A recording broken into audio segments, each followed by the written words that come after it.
Greetings and welcome to Austin, Texas Gardening. It's a beautiful Sunday morning here in Austin, Texas. Still a little early, and I'm going to be doing an update on my pumpkin vine today. So, about 3 months ago, in the middle of June, I planted some pumpkin seeds, and one of them developed well. This is approximately 3 months later. I believe today is the morning of the 12th, and after I'd thinned out my seeds, I left 6 seeds here in the bed. One developed into this beautiful pumpkin vine that you see here, and I'm going to talk about that a little bit more. The other 5, 2 of them withered away such that you can't even tell where they are. Here's one of them. And then 2 just didn't really develop. There's one right there, still kind of like really immature. I guess there's 3 total that haven't totally withered away, and the other one's right here.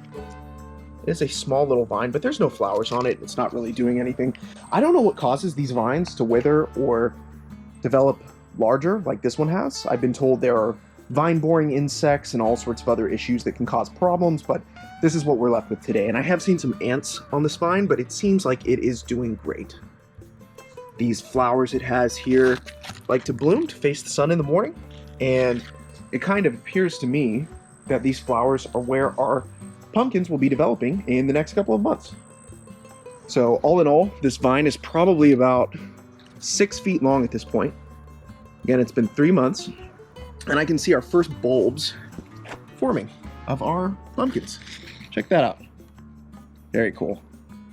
So that flower on top is what we're seeing blooming over here, these yellow flowers, and I suppose they bloom for a while, and then eventually, I don't know if they get pollinated or how all of that works, but eventually they form these little pumpkins. And I don't know how this one's going to turn out. It looks kind of funny. I don't know if it's diseased or what's going on, but you can see they're putting out tendrils, and I guess pumpkins are just a really confused plant. I've heard that they probably would have gone extinct a long time ago if it wasn't for humans cultivating them. Clearly, this doesn't set down any roots or runners or anything. The whole vine has one source for nutrition, and it's right there. The audio for this part of the video got messed up, so I decided to just voice record over it. Basically, I was just explaining that there's all sorts of insects and pests that can cause issues with pumpkin formation, but I am excited. I do think we will get to see a couple of pumpkins this year.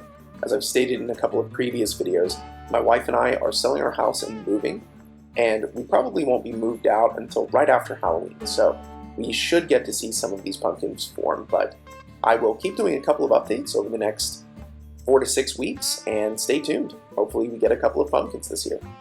Thanks again for watching, everyone.